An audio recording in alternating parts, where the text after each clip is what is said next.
Buenas noches, tutor. Eh,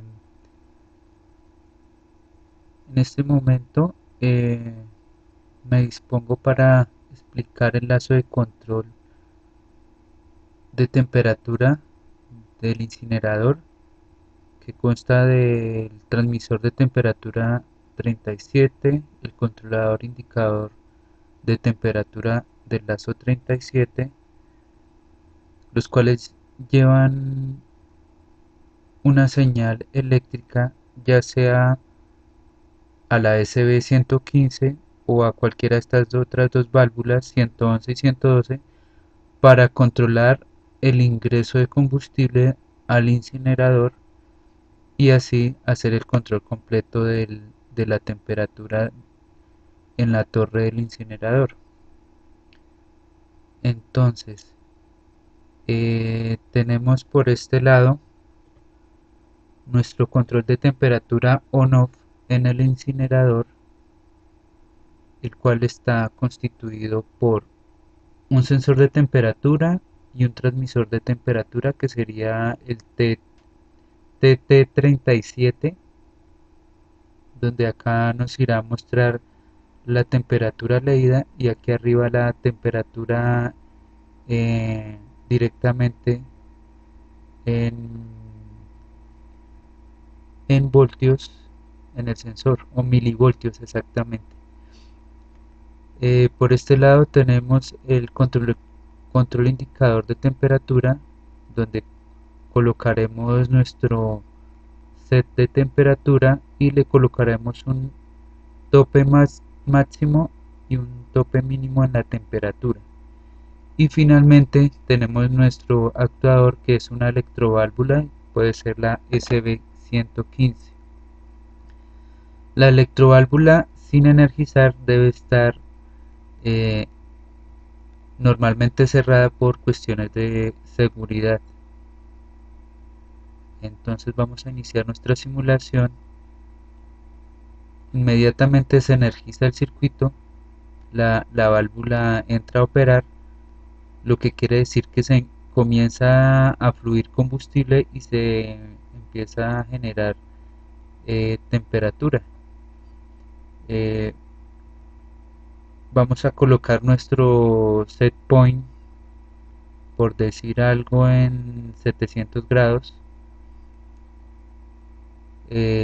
La electroválvula está energizada, está fluyendo combustible, se empieza a generar temperatura en el incinerador. A medida que sube la temperatura, eh, yo tomé un tope máximo, o sea, una diferencia, digamos, si el set point está en 700, la temperatura máxima está 100 puntos más arriba. O sea, por ejemplo, aquí 693, el tope máximo sería 793. Es el momento en el cual la electroválvula debe dejar de funcionar para no sobrecalentar el sistema. Aquí lo está indicando 775, o sea que si sobrepasa los 793 debe apagar. Inmediatamente la válvula deja de funcionar, queda cerrada y la temperatura debe comenzar a descender, ya sea porque el sistema tenga ventiladores o simplemente por convección natural. Entonces, cuando se vuelve a energizar la válvula, cuando la temperatura mínima sea 593 grados, que es el tope mínimo, se hizo una diferencia de menos 100 grados. Entonces comenzaría a bajar la temperatura. Aquí nuestro sensor está en milivoltios, pero aquí internamente se hace una amplificación para poder obtener esta temperatura real o la leída en el proceso, que sería nuestro transmisor de temperatura. Entonces continuamos, sigue descendiendo la temperatura y cuando siga bajando por debajo de 593 vuelve y se activa nuestra válvula.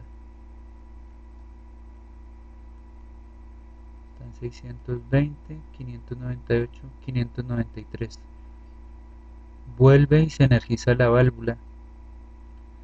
Eso quiere decir que nuevamente va a fluir combustible y se va a calentar nuevamente nuestro incinerador, ¿sí? Y nuevamente se apagará cuando llegue a 790 por encima.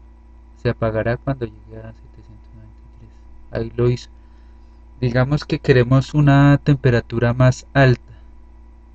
Vamos a subirlo a 1000 grados. La válvula inmediatamente se energiza porque está midiendo que la temperatura es inferior acá en esta parte, entonces se energiza y va a subir la temperatura lentamente, o bueno, depende ahí del flujo de combustible o de los quemadores del incinerador. Vuelve y sube. Tan pronto llegue a más o menos, aquí no, pues los valores no son exactos, pero sí está la diferencia de 100 grados por encima o por debajo. Cuando llega aquí a, está en 1041, cuando sobrepase esa lectura vuelve y se apaga. Se apaga la electroválvula, deja de fluir combustible, la temperatura debe comenzar a descender y ya cuando lleguemos a por debajo de 894 vuelve y se activa.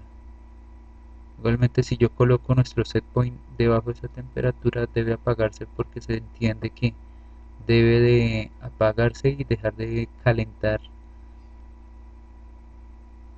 el incinerador por medio del combustible que va ingresando. Este es nuestro control de temperatura on-off en el incinerador por medio del accionamiento de una electroválvula midiendo nuestra temperatura en el proceso para llevar ese control. Gracias.